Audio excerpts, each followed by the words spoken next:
Welcome to the Muse table, everyone. I'm here today with Angèle from Hey I Curate on Substack. How are you doing today? I'm good, thank you. And you? How are you doing? I'm good. I'm super excited to talk today. So, first, let's start off with who are you? Why did you start Hey I Curate? A little bit about your background, just so they're familiar with your work. Okay. I'm Angèle. I'm French, but I currently live in Spain, in Galicia, to be more specific. It's between Spain and Portugal. Um, I I don't know what else to say about me. Maybe my age. I'm 29 years old. 30 soon. Um, yeah, that's it. I don't know. Where were you? Were That's you not raised in France? what? Were you raised in France? Yes, I wasn't born in France. I was born in Cameroon, Okay. Yaoundé. Yeah, but I came to France when I was around, I think 5 or 6 years old. Okay. I have very little memories of Cameroon. Let's Mhm. say none. I don't have any memories. So I was raised in France. I lived most of my life in France. Well, I traveled a bit and lived a little bit in Portugal, a little bit in Spain, and then I came back to France. And I also lived in Belgium. And now I'm in Galicia. Yeah. Definitely relate to not remembering where you were born. I was born in Ghana, and I moved to the States Oh, when I was 3. So I definitely relate to that being a part of you, but not really remembering what that was like or having any like clear ties because I haven't been back since I was 5, and I'm 25 now. So I can definitely relate oh, to that experience for sure. of course. You've never been back ever. I mean, as an adult. No, I'm hoping to go at the end of this year, ideally, especially because now my dad lives out there. But TBD, I feel like the plane prices are very expensive, especially Yeah. because a lot of people are going at the end of the year. So, not the Yeah. most affordable, especially with everything that's going on in the US right now. It's not great. Yeah. But hopefully, I'm hoping to go either this year or at the maximum next year. So, fingers crossed. Okay. Okay. I hope so. Damn, that's a big thing. This is I great. know, I know. So tell Yeah. me a little bit more about Hey I Curate. Oh, I don't really know what to say. I mean, that's okay. Okay, so let's start from the beginning. Hmm. Uh, I was in Paris. I was living in Paris when I created Hair Curate, and I had this dream of becoming an art curator, which I still want to do. I still want to be an art curator, by the way, but Hmm. it was strong. I was in Paris. I was going to all these amazing exhibitions and art show openings. I was living the life. It was amazing. I mean, amazing. Yes and no, but it was great. I was having fun. And I really wanted to be a curator. I really wanted to do something, and I wanted to write.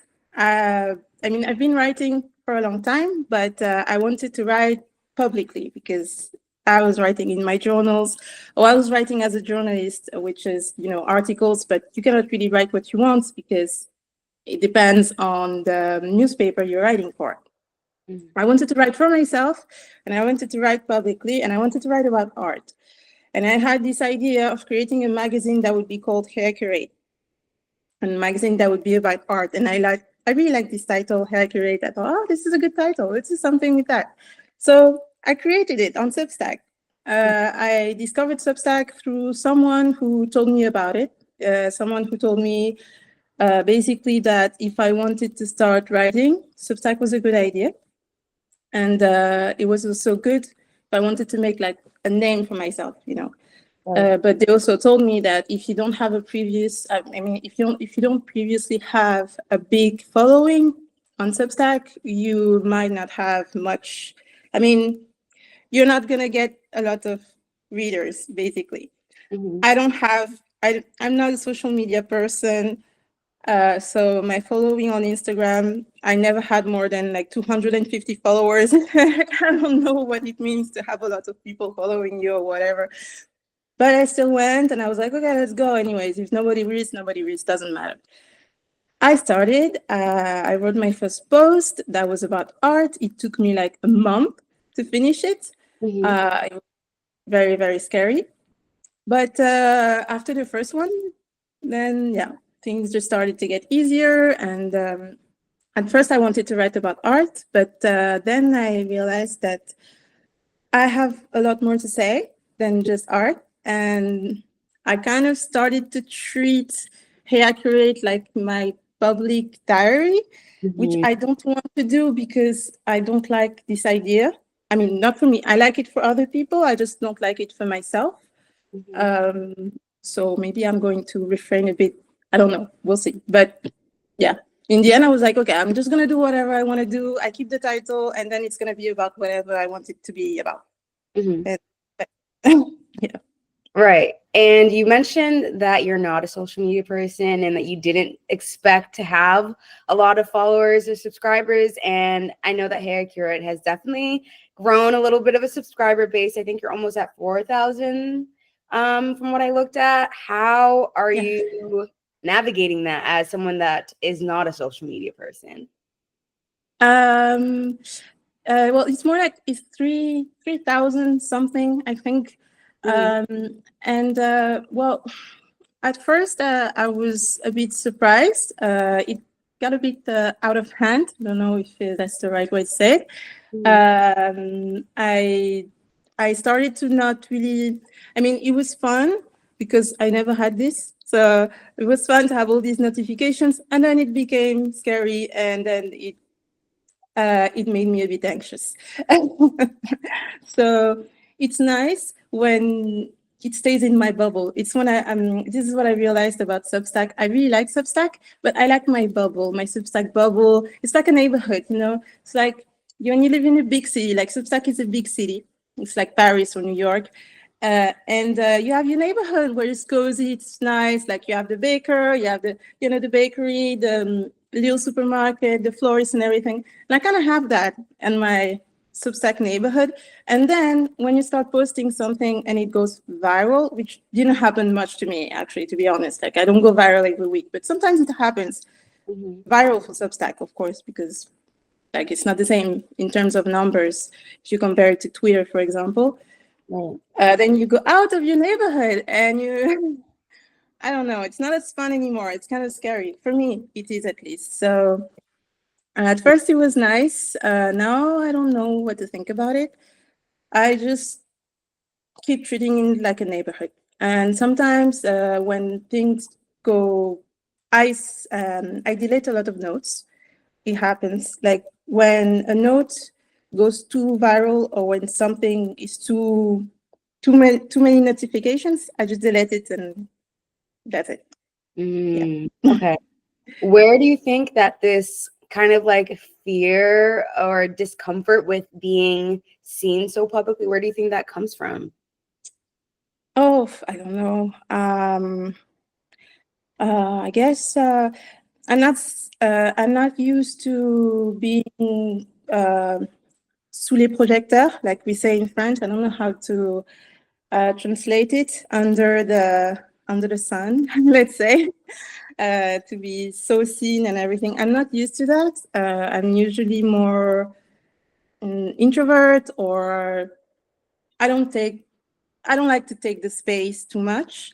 Yeah. So I guess it comes from there. And of course, life experiences, shitty experiences. Mm-hmm. Yeah, meeting bad people. Oh, I also met good people, of course, but uh, yeah, life. Hmm. I can definitely relate to that. I think when you do get a few Substack posts that go viral, and especially when you're sharing very deeply personal things, it can be a little uncomfortable. Especially for me, like thinking about like what I share is very, very personal. And I don't know if Mhm. you've had this experience where people in your actual life will ask about the things that you've written about. And maybe you haven't shared those things with them directly, and knowing that they have access to your deepest, most inner personal thoughts is definitely a little nerve-wracking. Not only just like your friends, but then like thinking about like hundreds or thousands of people reading what you think and how you feel, it can definitely be a little intimidating. But I think for me, what I'll say is, as someone that relates to everything that you said about like not wanting to take up more space, what I've been trying to force myself a little bit to do is allowing myself to take up space, especially as Black women, because especially in the writing industry, I don't think that we take up a lot of space there. I don't feel like we're not as represented. And even though it's rarely uncomfortable to like see those notifications popping up and see the comments and see people messaging you about your work, I think that's kind of what comes with it. Although it is a hard pill to swallow, to know that like now it's not just like your little tiny bubble of people that like you are entrusting with your work. It could just be anyone on the internet. So I definitely get that. Yeah. I feel like it's also maybe a generation thing. I mean, I'm in between. Like I consider myself a millennial because I feel closer to millennials, kind of, because also it's the people I grew up around and the people I'm hanging out with. But I feel like Gen X, it's the Gen X. Yeah. They're more, I mean, younger people than me, like you.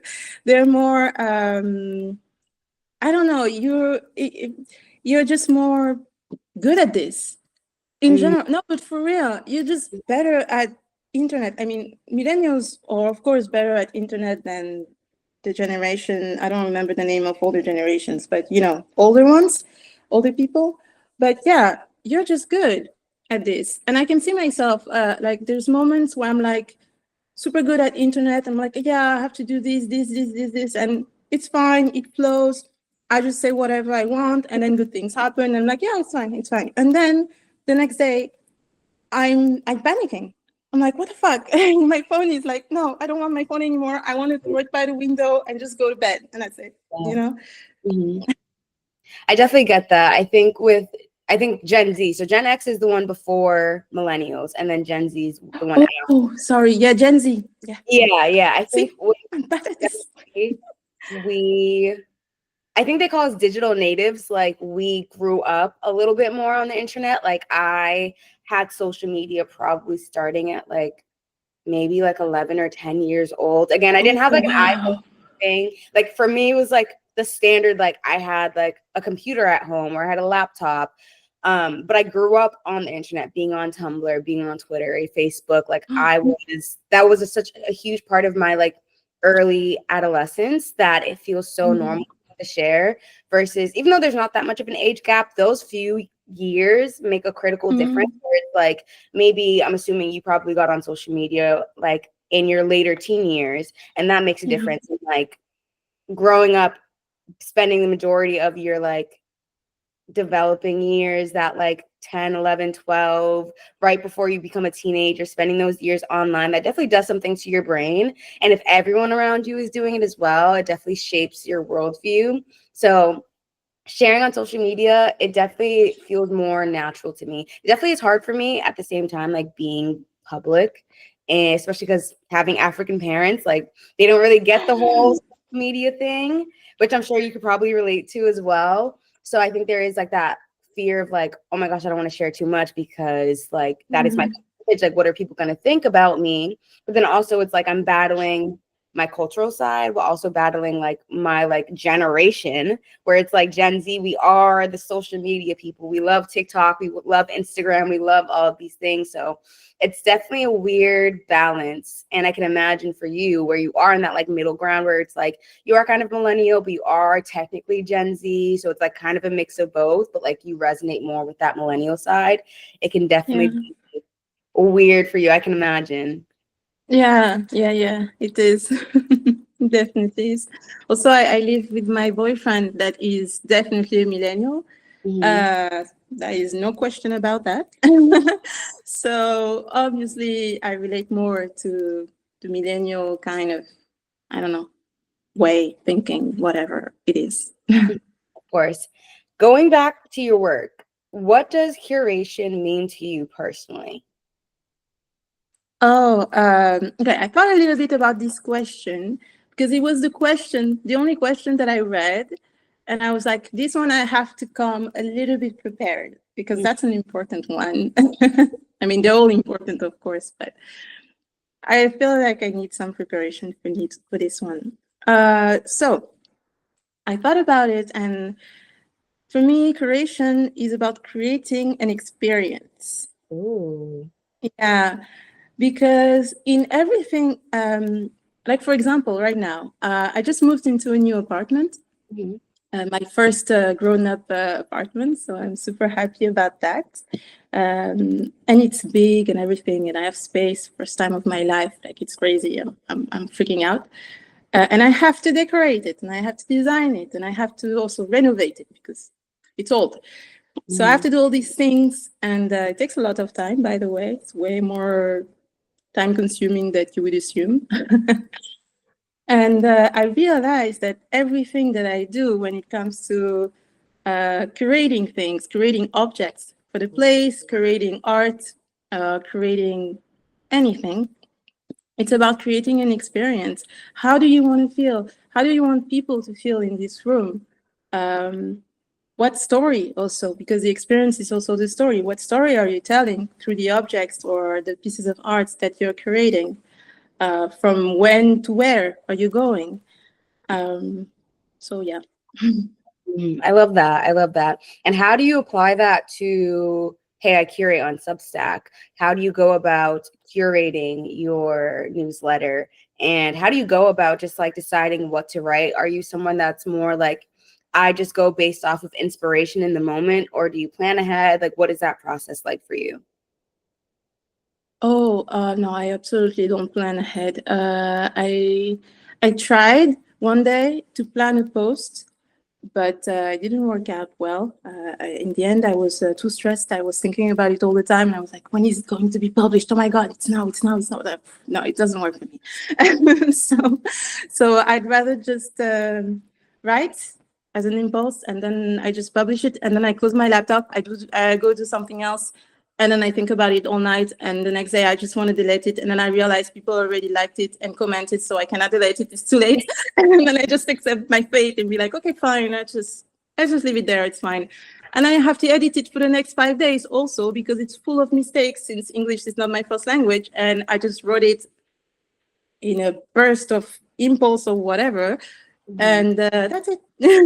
Basically, there's no plan, nothing. It's just me writing whenever, and also because I don't have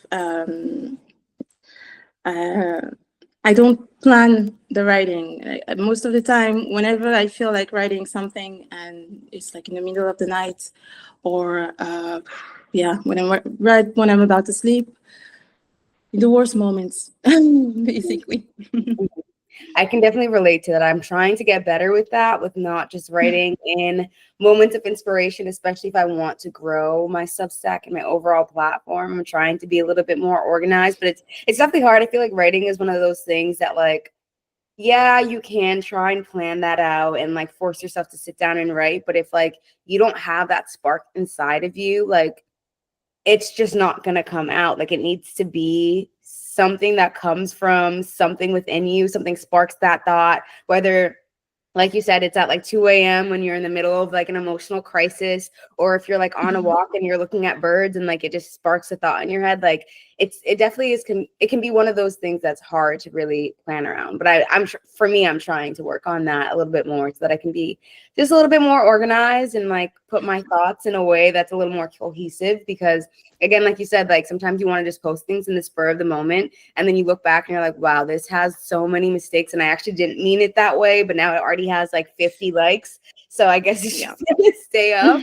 So I definitely get that.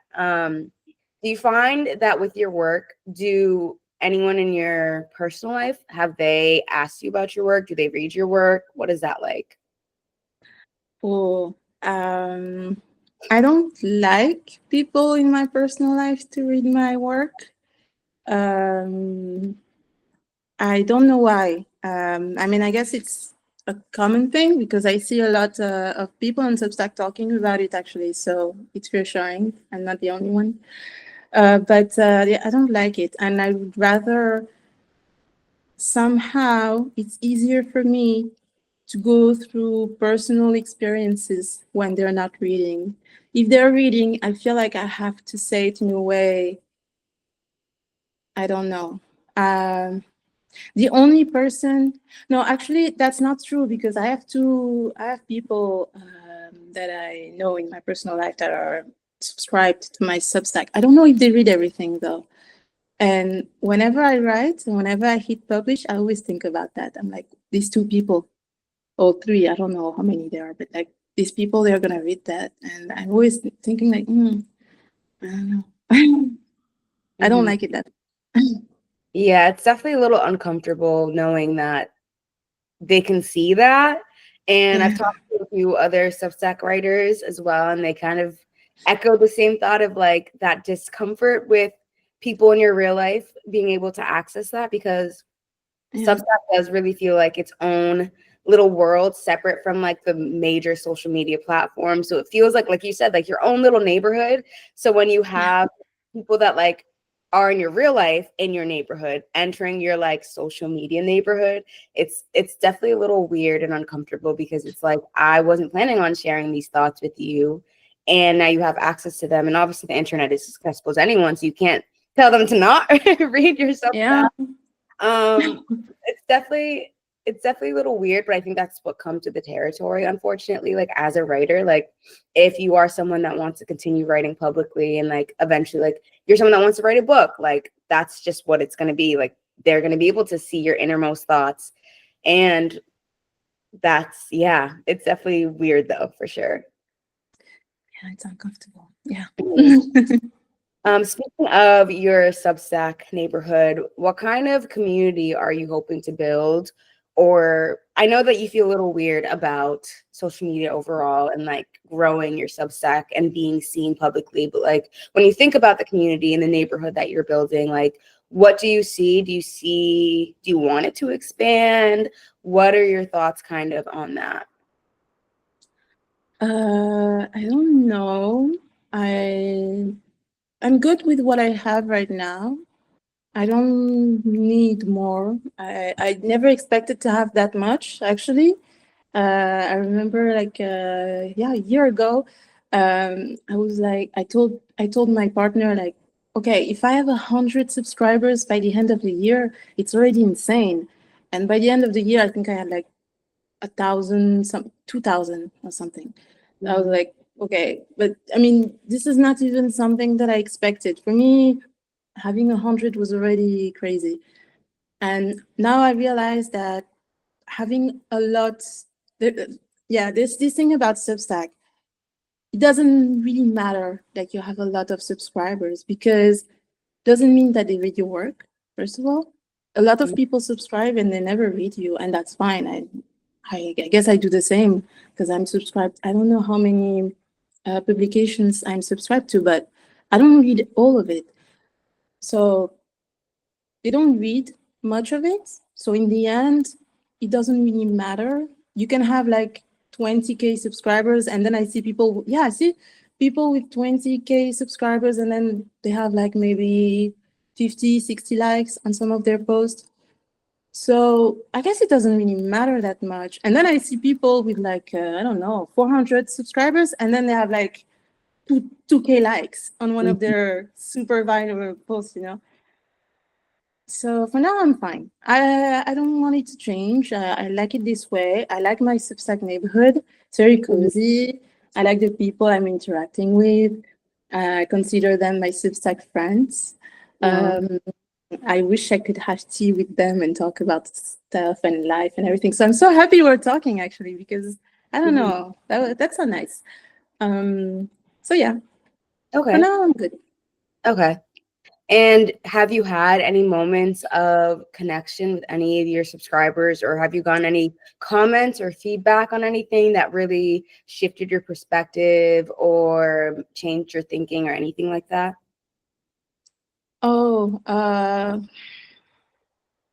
changed my thinking, maybe not, but I have um I don't know. I would say more that I have a few like Substack friends that really, really helped me understanding things further, or I don't know how to say it.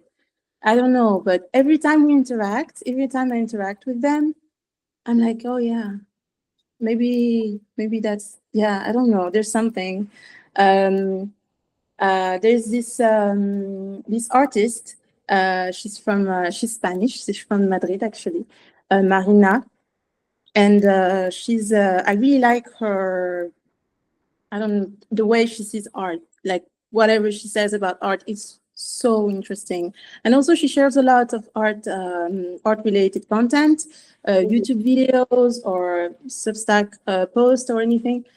And yeah, it really helps me understand more, because I'm not an artist. I don't consider myself an artist. I love art. I'm passionate about art. I wish I could create all the art in the world and all the exhibitions in the world, but I'm not an artist. And sometimes, sometimes, a lot of times, as a curator, it's important. I think when you're a curator, it's also important to or be an artist or have a very personal and deep connection with an artist or Mhm. multiple artists. Because I don't think the job of a curator and the job of an artist, they're so connected. It's like it's a duo. It's actually a duo, curator and artist. And I don't think that you could do a good job as a curator if you don't understand really artists and how they work in general. And I say they, but this is not even good because each artist is so different and everything. So yeah, I thank her for that because it really helps me to understand more about the art world, but on the artist side. Mm. Yeah. Okay. So do you see yourself then kind of focusing your career on curation then rather than writing? Or where do you see your career kind of going in the next, I don't know, year, 5 years, 10 years? Wow, that's a big question. It's like the job interview question, when they ask you, like, what do you see yourself in 5 years? I know. And I panic and I'm like, well, of course, in this company. Where else? Where else would I be? I Right. mean, no, I don't know. It's a bit complicated to imagine myself in 5 years because I'm starting a new life. I just moved in here. I just arrived. I just arrived. Yeah, kind of. I just arrived here. I still have to do all the new life administration thing. Like I have to talk with the Spanish government and tell them that I'm here and that I'm staying and blah blah blah. I just found a job. Everything is new. So when everything is new, you have to get used to things. I have to get used to the new flat, the new city, the new people, the new language, Mhm. everything. Um, so yeah, it's a bit complicated. And also, I love too many things, and that's a big problem because I want to do everything. I want to keep writing. I would love to make a podcast. Um, I'm actually working on a podcast, but I'm terrified about the idea of talking in You're doing a English good job in right now. public.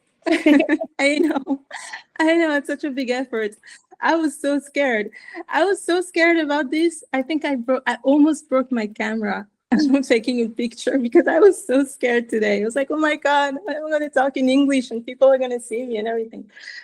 Whatever. Because I speak English every day, actually. I do with my partner, we do, but it's not the same on camera and everything. I'm not a camera person, as you can see.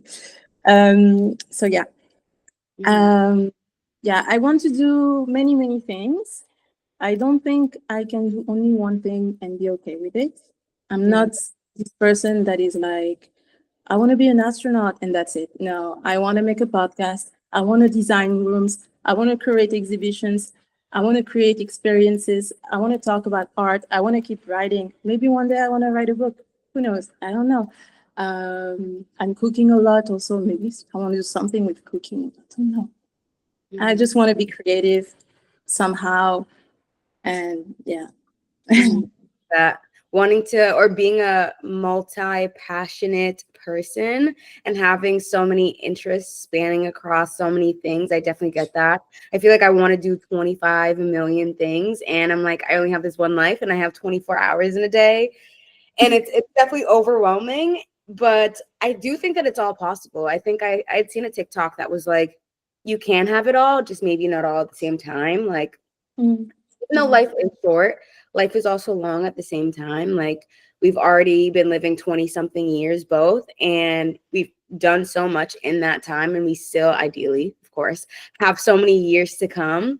So it's like, if you want to focus on just, hey, I curate for right now, and then like 5 years later, you're like, okay, I want to focus on curating art and working with artists, then you could do that. And then 5 years later, you could do something else. Like, I feel like we underestimate the time that we do have because we're so focused on like how short life is, and I want to do everything right now and blah, blah, blah. But I don't think it always has to be that way. But I definitely understand that, like, not having a clear vision on what the next few years is going to look like, because you're like, I have so many things that I want to do. And I'm definitely in that position as well. I just finished my master's program, and everyone is asking me what my next steps are. And I'm just like, I don't know, because I have so many interests. Like, I love writing, and I have my Substack that I'm growing, and then I have like my TikTok, and then I have a podcast, and then I have this. Like, I have a lot of hands in different pots. So it can definitely be hard to try to figure out like what the vision is. But I think what people say about like your 20s is like, you kind of like are trying everything, and then like things kind of zero in your 30s, and you're a little clearer on what how things are. So I'm hoping you'll be able to tell me in a few years what that's like. But yeah, I definitely get that for sure. Congratulations, by the way.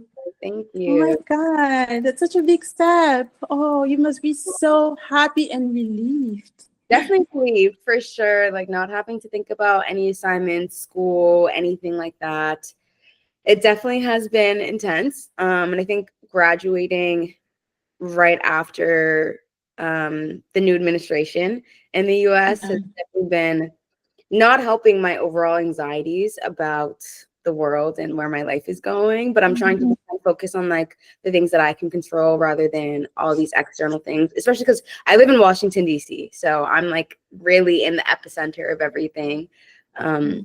But we will see how things go, and hopefully things will just keep progressing. I do want to ask, what is currently inspiring you or challenging you creatively right now? Oh, many things. This flat, first of all, this flat that I'm trying to design, and I play designer. Basically, I'm like a kid who is trying to be an adult, while I'm a normal person that is trying to be a designer. I don't have the money to hire. I don't have the money, period. So Really? I'm just, yeah. So I'm just trying to design this space with a very, very small budget and a lot of creativity. Hopefully, I am creative, and my partner is too. So we're both. So that's good. And this podcast idea. I really, really want to do something. I really want to talk about art in a way, and I think that's maybe why also I started Hair Curate with art, and then I started to talk about more personal things, also because I was a bit more scared to talk about art, because I talked about it a bit on the newsletters, but I tend to feel like an imposter because I don't know if you know a bit the art world, but it's very harsh. People are not nice. Most people are not nice, and it's similar to fashion in a way that if you're not a Nepo baby, you don't come from somewhere, you don't know people, or you are more low class or working class background. People let you know. They let you know that this is not your place. You haven't seen everything. What, you don't know this person? What, you don't do that? What? And then that's it. I mean, it's a bit more complicated than that, but basically, yeah, people are bitches. So it's not easy to feel like you belong. So yeah, I have to fight that a lot to convince myself that I'm good enough, I know enough to talk about it and to reclaim my space. So yeah, I don't know if I answered the question. But No, I definitely got it. That definitely is a challenge. And it goes back to, again, like what I was saying earlier about being a Black woman and forcing yourself to take up space, even when it's uncomfortable. And most industries are dominated by people that don't look like us. But I think it's important to almost take a stand and kind of allow yourself to be seen in those spaces, even though, again, like you might not come from money, you might not be a Nepo baby and have all these connections and have like a deep understanding the way that other people might have. I think that it's still fair to be like, I deserve to have a space here and be able to learn and connect with others. And I don't need to prove myself to you. You know what I mean? Like, I think that your interest in art and your talent and everything you have to offer is enough. I don't think that you need to do anything more than that, even though I'm sure these industries would love to tell us that we are not enough and that we need way more and all of these excuses that we come up with. But I think it's just very important to take up space and whatever it is that you're doing, because representation is key. And I think that's kind of why I started this podcast, is because I wanted like people that look like us from diverse backgrounds to be able to see us represented in more creative spaces. I feel like, especially in the US at least, you really only see people of color, especially Black people, in certain industries. And I feel like we don't really have a public facing,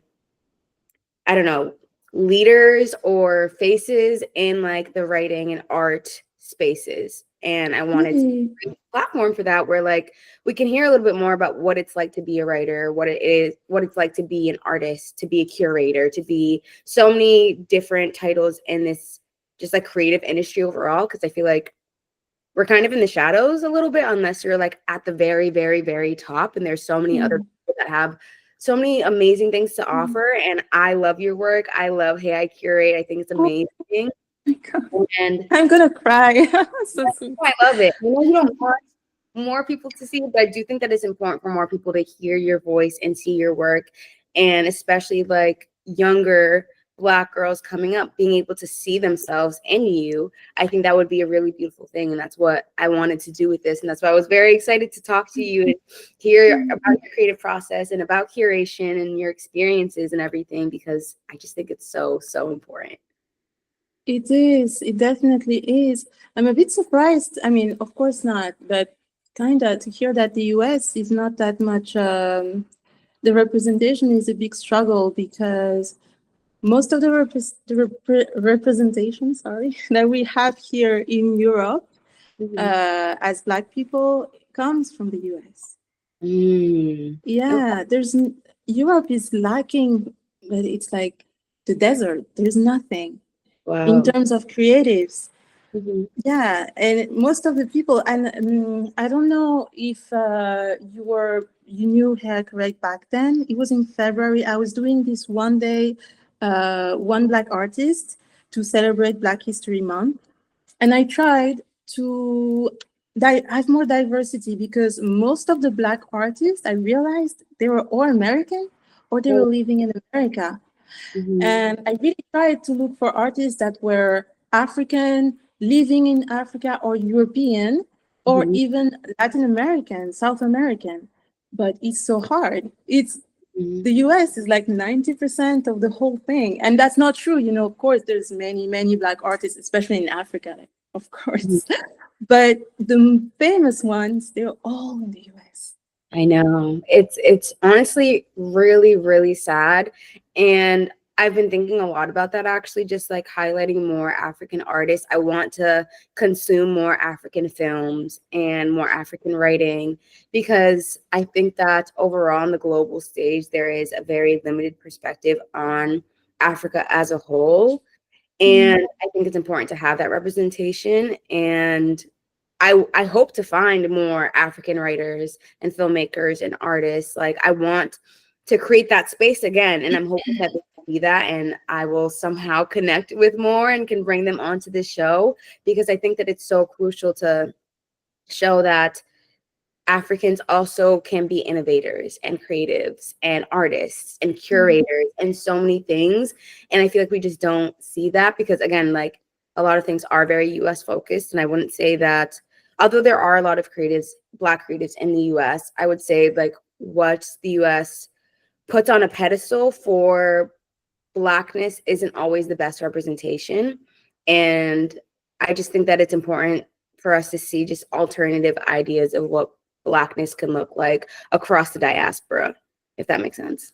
Yeah, no, definitely makes sense. And I would love to do the same with Europe, because I feel like it's lacking the Blackness, European Black Europeans. There's no representation of Black Europeans, and there's this idea that only white people live in Europe, which is absolutely not true. If you go to big cities, even in Spain, like, there's so many, like, I'm not even in a big city. I'm in a small town in the north of Spain, between Spain and Portugal. Like, I'm not even in Paris or something. And here, there is some kind of diversity. I mean, it's mostly people coming from South America, because, of course, Spanish and the colonization and the history and everything. But still, it's not just white. It's too white for me, of course. I'm used to more diversity. I'm used to big cities. I come from Lyon. I was living in Paris, in Brussels. So for me, it's too white. But there is diversity. Like, Europe is not only just white. And there's, like, of course, the history of Europe in general. Like, it's you have like, a lot of Northern Africans that are over, and a lot of Black people, and a lot of Latin American people, a lot of Asians as well. We have to show that. I mean, especially for us, the Black women, we want to show more Black people. But what I mean is just showing that, yeah, Europe is not just white. Yeah, there definitely is a narrative about that as well. And I actually haven't been to Europe, and I'm hoping to go soon and be more in diverse spaces. I don't want to just do, like, the typical, like, go to London and go to Italy and do all the basic touristy things, which obviously are fun. I'm not saying that they're not, I'm sure, but I do want to, like, be more involved in, like, those, like, deeply cultural spaces that aren't really highlighted. So I'm hoping I'll be able to do that in the future. Once again, the finances are matching a little bit. Oh but my God, I hope so. Yes, I'm manifesting that for both of us. Yes, I hope so. Okay, so my final question: if you had to tell your younger creative self one thing, what would you say? Oh, I would kick her ass. Yeah, I would kick her ass and tell her to fucking get over herself. Like, get over yourself. Stop caring about people, even your friends. Stop caring about people, like friends, family. Just stop caring about these people that are not even going to stay in your life, and they're just going to come and go. But you're the person who's going to stay in your life. So care about yourself, do your shit, get over yourself, stop being shy, stop thinking that everybody cares so much about you. Nobody cares about what you're doing. Just do it. And stop thinking that everybody's going to look at you when you're going to fail. People don't do that. Just get over yourself. Yeah, I think I would. Yeah. I relate to that, definitely. Getting over yourself is a big thing that you need to learn in your 20s. And I think that I'm still learning that and realizing that not everything is about you. Yeah. Yeah, people don't care that much. Everybody is so focused on themselves. They don't even look at you most of the time. They don't remember that time when you felt at this thing. They remember that time when they felt at this thing, Right. Yeah. Absolutely. Also, I was a bit harsh with my younger self, so I think I need to be a bit nicer. And I would also tell her, you're fucking cool.